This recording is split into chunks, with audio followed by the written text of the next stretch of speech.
Hi, this is Carolyn, and I'm here with Aaron, and we are so excited to have Judy with us. Judy plays tennis in the senior games for the 85 plus age division, and she organizes a fun league of tennis twice a week. She was in a film made by our good friend Angela called Granny's Got Game. For a little background, Judy took a 28-year break from competing when she got married and had kids, but for the past 30 years, she has been playing basketball and tennis and has been to the nationals for the senior games numerous times.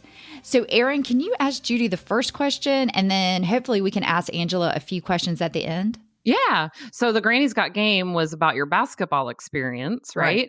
But we want to hear about that as well as your tennis experience, because I can't believe that you're at least a two-sport athlete, which is just amazing. You're an inspiration. So can you tell us about how you got started in tennis, how long you've been playing, and then we also want to hear about your basketball experience. Sure. I learned how to play tennis when I was about 10 years old. I lived in a small village in northern New Jersey, right across the river from New York City. And we had this small town, 1 mile by 2, but they had this huge park.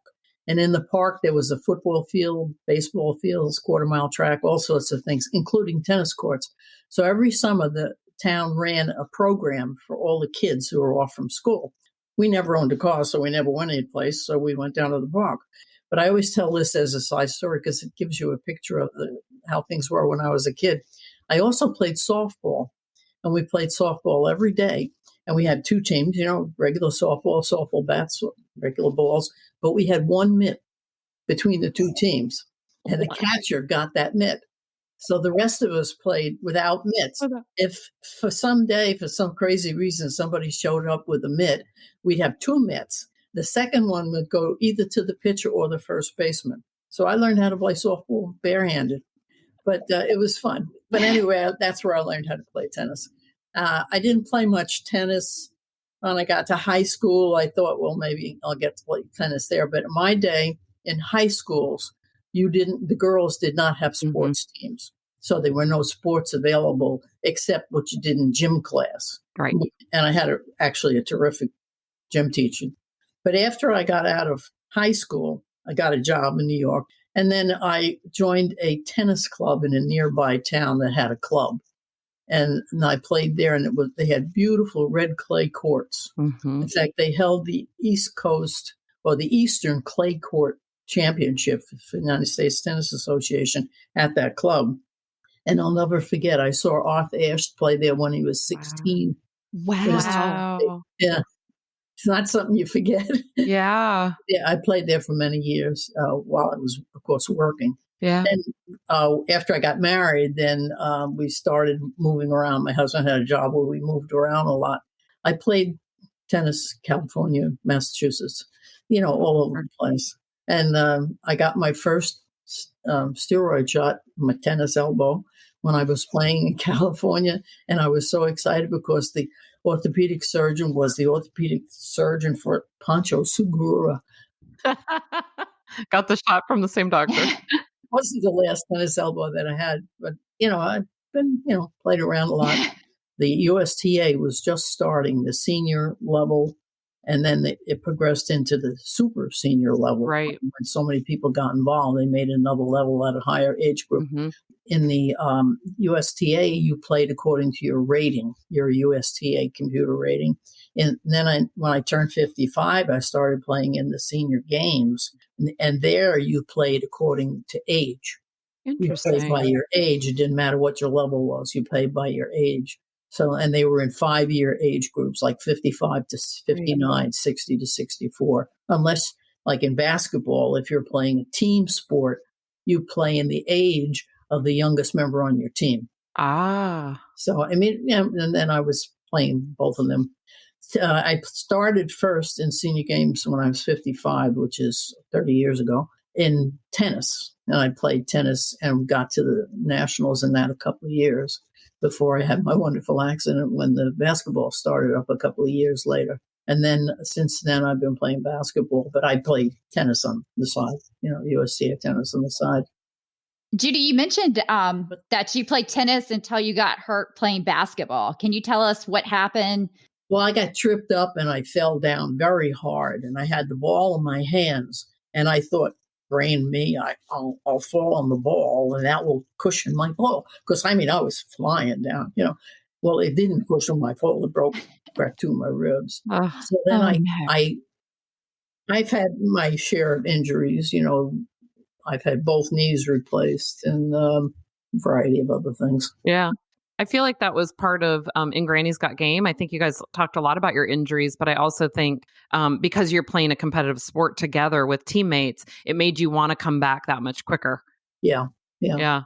Judy, I know you have traveled all over the country for the nationals for the senior games for tennis and basketball. Can you Yeah. tell us what that experience was like? So this whole thing was just a great experience when we'd go out to play in Stanford in Northern California or something like that, And so we would extend our stay by 3 or 4 days, whatever worked out, and we'd bring the husbands along. So it turned into a vacation every time we went. And those girls saw the country like they never thought they ever would. It was great experience. Yeah. And later in their life too. And Yeah. and and they got a workout before they had their vacation. That's right. And then the husbands came along and my husband was funny. He's after like, I don't know how many years of doing that. He said, I am sick of carrying your suitcase. I'm going to look at something that I can do. So he looked into it. He got to doing race walking in the senior games. Oh. He's in his 90s now, but he was doing race walking. He did that for 10, almost 15 years. So we traveled together for different reasons. Yeah. He made it to the national level a couple times too. We always say there's not a lot of sports, when you get older, but tennis and golf. But now I'm hearing we can do track and field, we can do basketball, we can do race walking. There's so many sports for seniors. Senior games, they offer 26 sports. When I started, you had to be 55. I'm almost 55. They have dropped it down to 50. I'm almost 50 next year. See, I could be in the senior games. I know. Aaron, we've got to look at this. This is my calling. It's good competition. In fact, when they hold the national games for senior games, it's been said that it is the largest single sports event held in the United States in that year because up to 15,000 athletes compete. Wow. Really? From around the country. So, and you get some traveling out of it. So you can combine all of it together. And I tell you, playing with people in the senior games age group is great because everybody's great. We're all just real glad we're there. You can do it, happy, healthy, and everybody is very competitive. A lot of, like, the coach we had for our original team was an ex-Wake Forest University All-American. And I've seen him pick up ex-Harlem Globetrotters. So you have to be out of your professional sport. I forget whether it's 10 or 15 years. You have to be out of your professional sport before you can enter the senior games. But I remember this one fella coming down from Chicago to play when we were down in Texas to play with his team. And he was an ex-Harlem Globetrotter. Wow. So, I mean, there's a lot of good athletes playing, and there's a lot of not good athletes playing, but they're good enough to make the nationals. So yeah. They're that good. Do it. I highly recommend it. Yeah, I'm inspired. Go ahead, Caroline. So my question was, like, my goal is to be like Judy and compete my entire adult life. Like, I want to be like you, but my question is, I even have days now when I'm playing and I'm like, oh, I don't really feel like going. I'm like, something hurts. What advice would you give to someone like us on days we don't feel like playing? Well, I mean, I'm 85 and I get up every morning really looking forward to playing tennis nowadays or playing basketball or something like that. And you get out there and you're playing, you forget all that stuff. Mm-hmm. And you do accept the fact that as you get older, you have these aches and pains. And so does everybody else in your age group. I mean, I've had breast cancer. I know a lot of people had breast cancer. It comes, that sort of thing comes. And the older you get, the more things happen. And then you just can't get upset over it because you got to be out with other people and be able to talk with them and discuss with them your aches and pains, which are the same aches and pains they have. And I've proven that 100 times over. Right. It's all up here. Exactly. Mind, But I mean, I've got aches and pains right now, but I'm not gonna let it get me down. I'm not gonna have fun doing that. It's a companionship too that's good. Right. with your friends. You have friends. You always got somebody to talk to. Yes. Solve all the world's problems and That's right. talk about your aches and pains. Yeah. That's right. That's what Carolyn and I do. Yeah, it is. We talk almost every day, whether it's We- tennis or something else. Yeah. In my age group, we've had a lot of experiences and lived through a lot of things. So we've always got something we can talk about and relate it to something, how different it was back in the good old days. Yeah.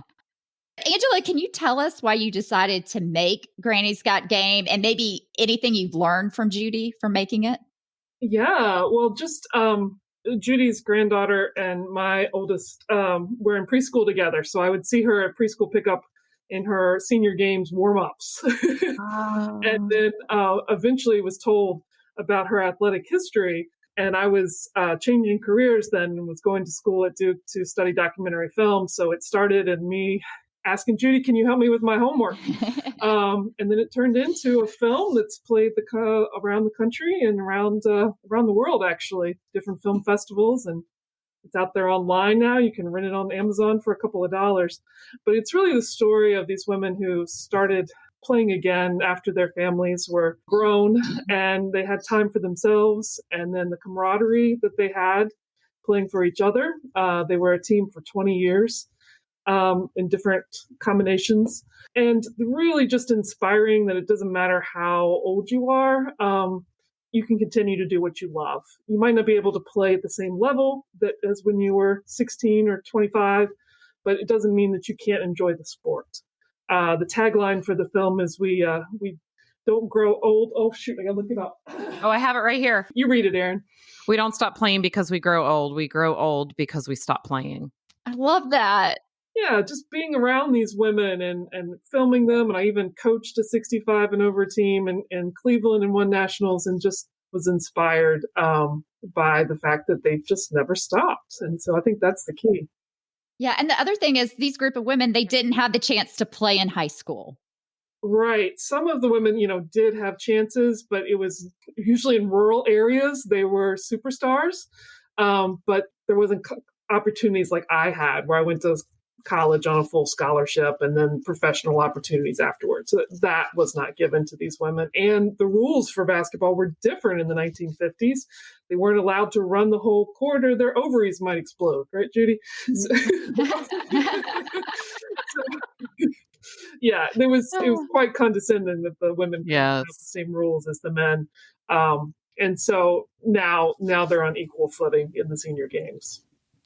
We really appreciate Judy and Angela speaking with us. Judy is definitely an inspiration for me and made me realize how lucky I am to play sports. If you'd like to see Judy in action, you can go to grannysgotgame.com to watch the film. I'll put a link to that in the show notes. And if you'd like to see a picture of Judy, please go to our website, which is secondservepodcast.com. Thanks so much for listening and hope to see you on the courts soon.